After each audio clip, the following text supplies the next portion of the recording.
어렸을 때야 사랑 얘기, 사랑 노래만 듣고 살다 보니까 나중에 누굴 만나게 될진 몰라도 제 사랑도 마냥 아름답고 영원할 거라는 바보 같은 믿음이 있었어요. 물론 지금 제가 들으면 미친 소리네 하고 넘어가겠지만요. 아무튼 이렇게 사랑에 대한 환상이 강했던 저는 고등학생 때 첫 남자친구를 만나 10년 가까이 연애를 이어오고 있었습니다. 남자친구도 제가 첫사랑이고요. 사실 고등학생 때 연애하는 게 쉽지가 않았어요. 일반적인 이유에서가 아니라 남자친구 집안 때문에요. 남자친구는 집안 형편이 좋지 못해서 무조건 자식이 집안 일으키길 바라는 딱 그런 부모님을 두고 있었거든요.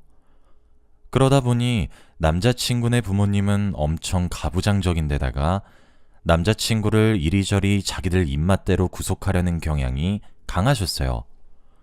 그래서 남자친구는 저와 사귀고 있다는 사실도 자기 부모님께 말씀드리지 못했었죠.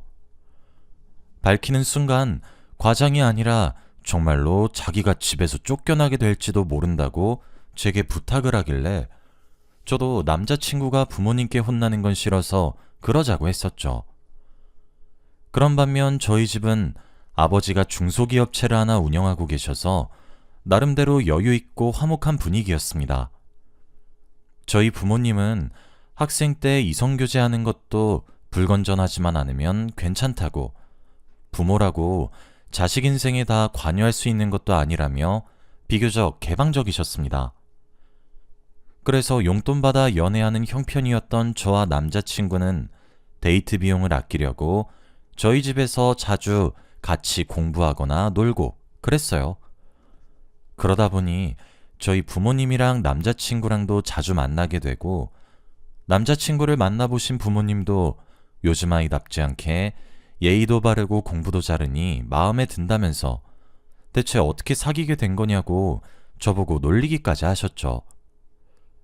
남자친구도 자주 뵙는 저희 부모님께 깍듯하게 예우하고 가끔 저희 집 외식에 끼기까지 하면서 어떻게 보면 한 가족처럼 두텁게 지냈었어요.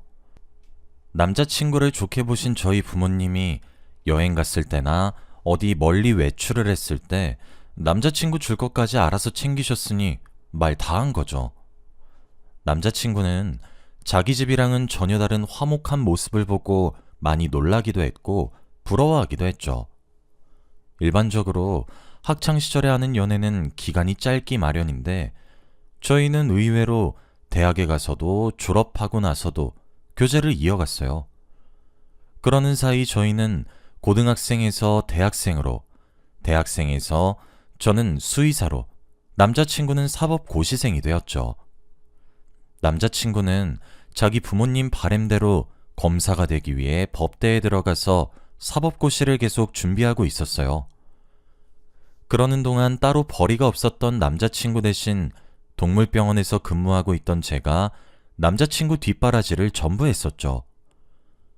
데이트하면서 쓰는 돈도 전부 제가 냈고 남자친구가 공부하면서 쓰는 교재비며 학원비며 생활비까지 전부 제가 책임졌어요. 네가 그러면 남자로서 내가 뭐가 돼? 됐어. 넌 공부에만 집중해서 빨리 합격해. 나도 공짜로 하는 거 아니야. 너 합격하고 검사 남편 가지고 싶은 마음으로 하는 거지. 처음엔 자존심 상한다며 그러지 말라던 남자친구도 청혼 아닌 청혼 같은 제 발언에 깜짝 놀라다가 엄청 좋아하면서 알겠다고 한마디 하고는 다시 공부에 집중하더라고요. 저도 남자친구도 대학 졸업한 지 좀 됐고 사귄 기간이 있으니 결혼 얘기가 슬슬 나올 법도 한데 남자친구는 아무것도 아닌 자기 처지 때문에 제게 감히 청혼을 못하고 있었나 봐요.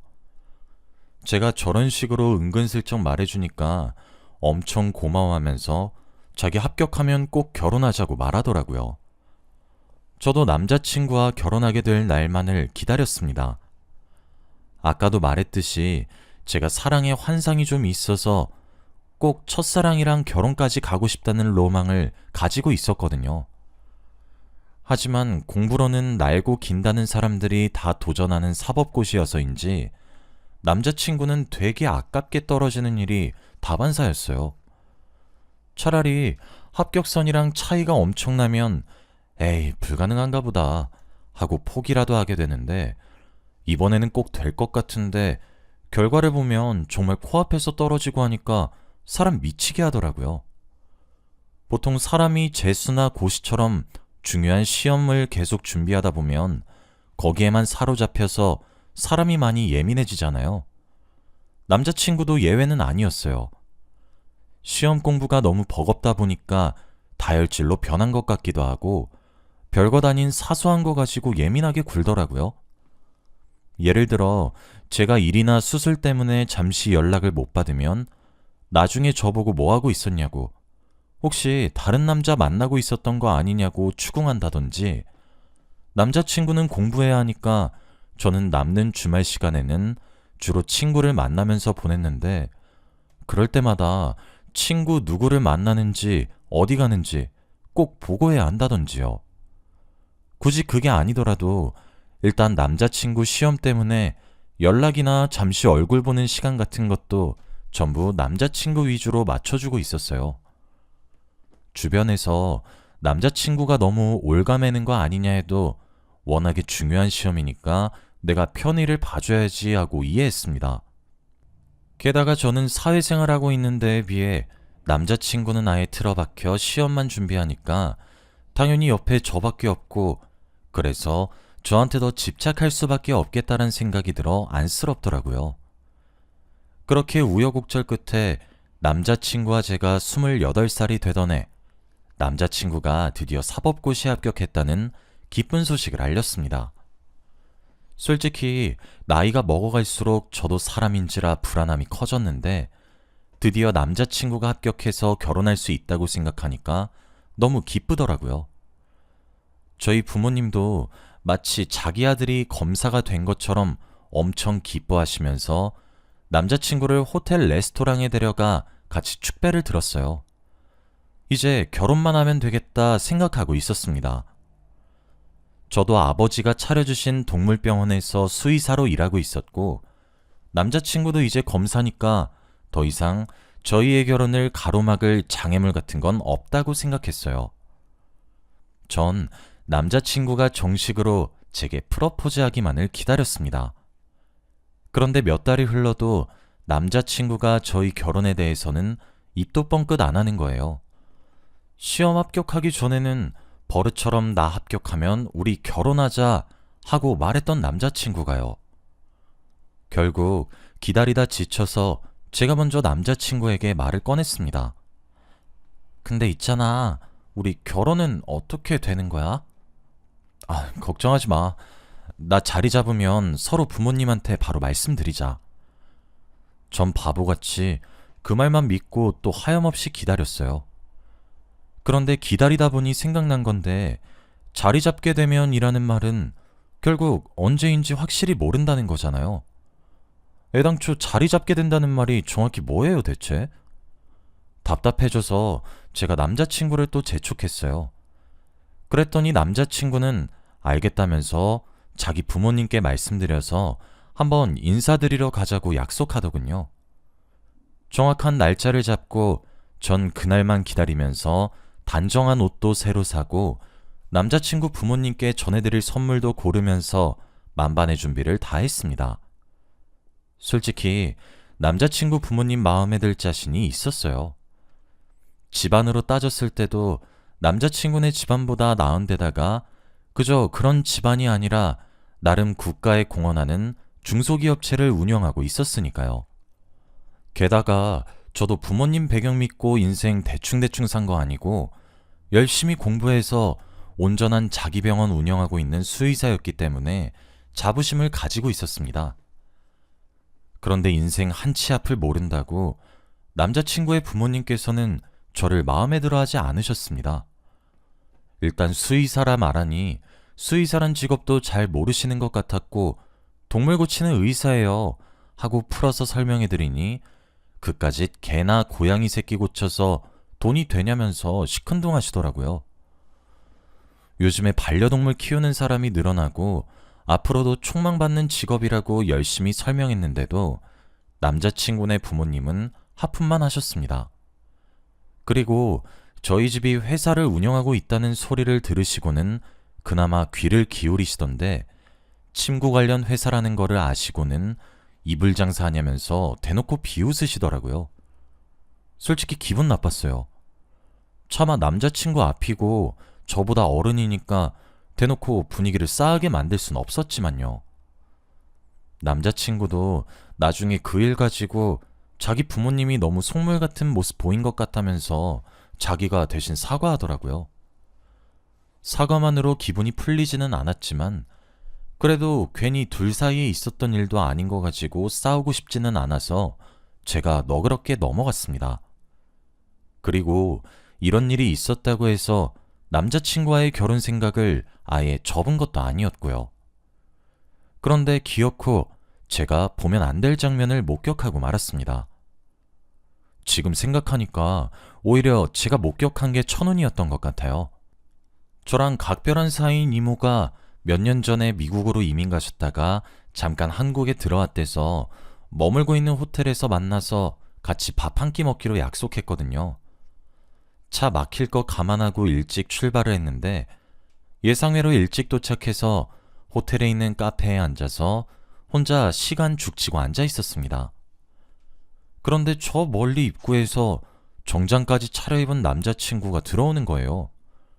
남자친구가 여긴 웬일인가 싶어 그쪽으로 다가가려고 일어나려는데 바로 입구 앞쪽 테이블에 혼자 앉아있는 여자한테 반갑게 웃으면서 다가가더군요. 옷에 걸친 거 하며 메고 있는 가방까지 멀리서 봐도 부잣집 아가씨라는 인상을 팍팍 풍기는 여자였어요. 가만 앉아서 지켜보니 처음 만난 사이인데도 어색하게 계속 웃는 거를 보니 어쩐지 선짜리 같은 느낌이 팍팍 들더라고요. 그날 이후 바쁘다는 핑계로 저와의 결혼 얘기는 계속 미루고 있던 주제에 저 몰래 다른 여자랑 선을 보고 있다는 걸 알게 되니 부하가 치밀었어요. 그러다 문득 내가 잘못한 것도 아닌데 왜 숨어서 이걸 지켜보고 있지 하는 의문이 들어 당당하게 그쪽으로 다가갔습니다. 남자친구는 제 얼굴을 보고 하얗게 질려 말까지 더듬고 여자는 아는 사람이냐며 남자친구에게 묻더라고요. 네, 제가 이 남자 여자친구 되는 사람이거든요? 죄송한데 혹시 지금 뭐 하는 건가요? 하고 제가 말하니 상대 여자는 어이없다는 듯 남자친구를 보다가 뭐 이딴 망신이 다 있냐며 자기 앞에 놓인 물을 냅다 남자친구에게 끼얹고 그 자리를 떠나더라고요. 남자친구는 어푸하면서 얼굴에 있는 물을 닦아내고 자기를 잔뜩 노려보고 있는 제게 해명하기 시작했습니다. 자기 부모님이 저와의 결혼을 반대하고 있고 자기는 싫다고 하는데도 자꾸 다른 여자랑 선을 잡아서 그동안 다 무시했다가 자꾸 이런 식으로 부모 체면 깎아먹을 거냐고 이번 한 번만 선자리에 나가기만이라도 해달래서 정말 이번 한 번만 나온 거고 처음 나온 거라고 하더군요. 저한테 미리 말할 수도 있었겠지만 이해해 줄 것 같지도 않았고 상황 설명을 하려면 부모님이 결혼을 반대하고 계시다는 이야기를 해야 하는데 그러면 제가 상처받을까봐 걱정돼서 말 못했다고요. 남자친구가 거짓말하고 있는 것처럼 들리지는 않았어요. 남자친구 부모님께 너무 실망했죠. 남자친구는 최대한 부모님 심기를 거스르지 않는 선에서 저와 결혼하려고 노력하는 중이니 제발 자기를 믿어달라고 애원했어요. 남들이 보기엔 답답하다고 할 수 있겠지만 그렇게 말하는 남자친구의 눈빛은 진심 같아서 한 번 더 믿고 싶어졌어요. 다행히 남자친구는 그 후로 전처럼 결혼 이야기를 회피하지도 않더군요. 저를 반대하시던 자기 부모님도 어떻게 구워 삶았는지 이제야 두 집안 사이에서 진지하게 결혼 이야기가 오고 갔죠. 그런데 남자친구 부모님이 검사면 대기업 회장 사위까지도 될 수 있는데 자기 아들이 때를 써서 손해보는 결혼하게 됐다면서 솔직히 자기 아들 검사로 제대로 키워낸 값은 톡톡히 받아야겠대요. 그러면서 자그마치 제게 10억을 요구하셨어요. 처음에 그 소리를 듣고는 정말 헛웃음밖에 안 나오더라고요. 고등학생 때부터 남자친구와 사귀어오면서 남자친구가 자기 부모님에 대해 얘기해 준 게 있어서 아는데, 사실 남자친구 부모님은 남자친구한테 해준 게 뭐 없거든요. 따지고 보면 저녁도 저랑 같이 공부하면서 늘 저희 집에서 챙겨줬고, 사법고시 준비할 때 필요한 것도 전부 제가 돈을 대줬었고, 그거 말고도 저희 부모님이랑 제가 남자친구에게 해준 이런저런 소소한 것들을 합하면 별거 아니라 생각해도 의외로 꽤 되거든요. 물론 진지하게 돌려받을 생각으로 한 것도 아니고 그냥 제가 좋아서 해준 거긴 했지만요. 아무튼 요점은 남자친구 검사되는 데에 있어서 남자친구 부모님은 딱히 기여한 바가 없다는 거예요. 오히려 남자친구는 집에 있으면 자기 부모님이 부부싸움을 하고 자기한테 이래라 저래라 간섭하는 것 때문에 골 아파서 공부 방해된다고 늘 집에 나가서 공부하던 사람이에요. 그런데 자기들이 잘 키워서 검사 만든 것 마냥 으스대고 있으니 솔직히 어이가 없더라고요. 근데 더 웃긴 건 뭔지 아세요? 제가 그때는 진짜 귀신에 씌었는지 어쨌는지 10억을 마련해서 그걸 남자친구 부모님한테 갖다 바쳤다는 거예요. 심지어 저희 부모님께 이 일 말씀드리면 자존심 상해하시고 저희 부모님이 결혼을 반대하실 것 같아서 부모님께는 따로 말씀드리지 않고 은행에서 대출 받은 거랑 모아놓은 목돈을 합해서 저 혼자 10억을 마련했어요. 그랬더니 남자친구 부모님 입 찢어져라 웃고 싶은 거 겨우 숨기면서 그제야 결혼 날짜 잡자고 고고한 척 그렇게 말씀하시더라고요. 양가 부모님 모시고 상견례하고 결혼 날짜까지 잡은 후 우여곡절 끝에 드디어 남자친구와 결혼을 하게 되긴 하는구나 생각했어요. 결혼을 한 달 앞두고 청첩장까지 보내니 이제 실감이 났죠. 그런데 며칠 안 있어 제가 청첩장을 보냈던 친한 친구로부터 할 말이 있으니 만나자고 연락이 오더라고요. 그 친구랑 오래전부터 친했었는데 그동안 일이랑 결혼 준비에 파묻혀 사느라 연락할 여유나 만날 기회가 없었기 때문에 반갑고 그리운 마음으로 친구를 만나게 되었습니다. 그런데 막상 친구의 얼굴을 보니 안색이 별로 안 좋더라고요.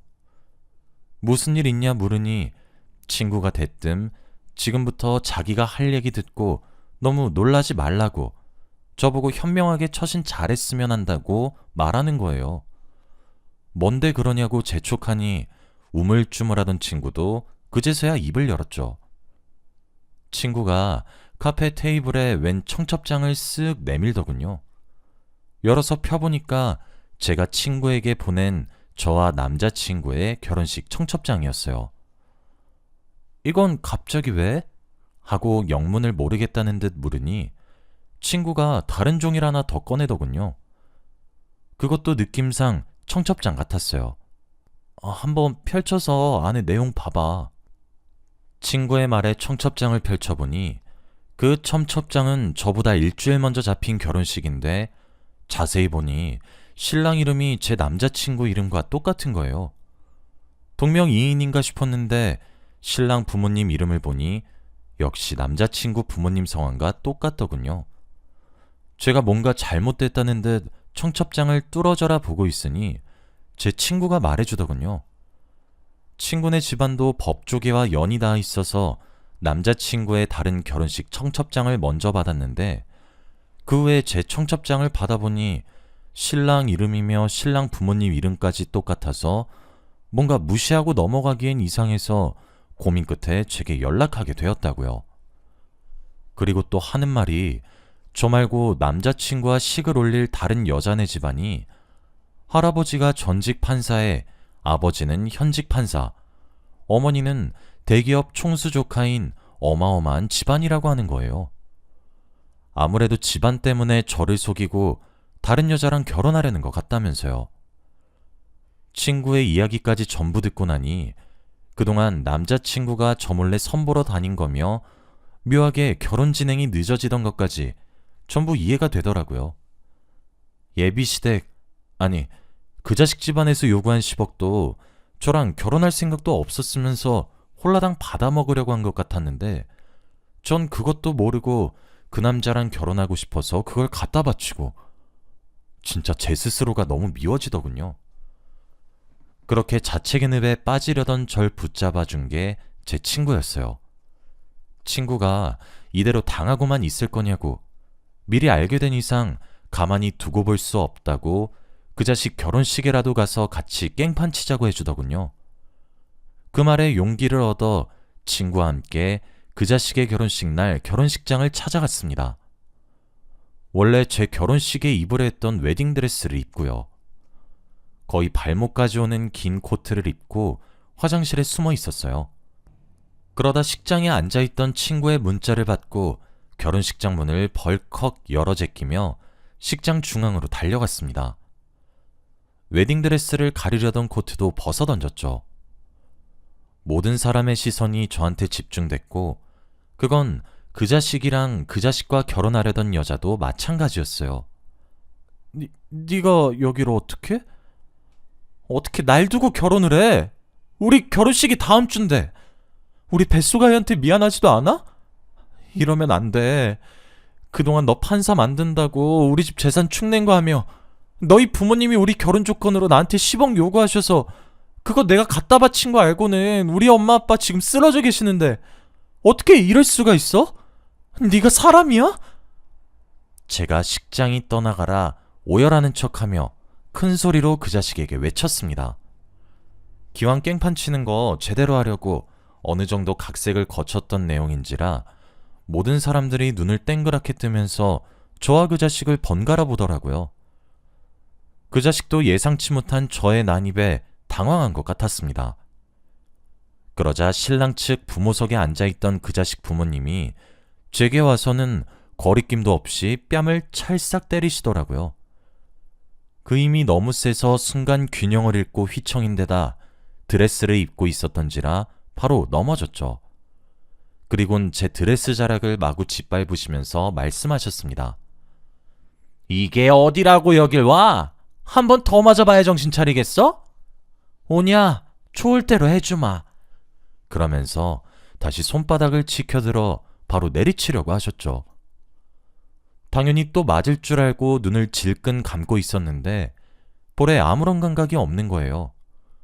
뭔가 싶어 살며시 눈을 뜨니 그 자식과 결혼하려던 여자가 팔뚝을 잡고 막아주고 있었습니다. 그리곤 말하더군요. 지금 뭐 하는 짓이에요? 진짜 수준 안 맞아서 못 해먹겠네.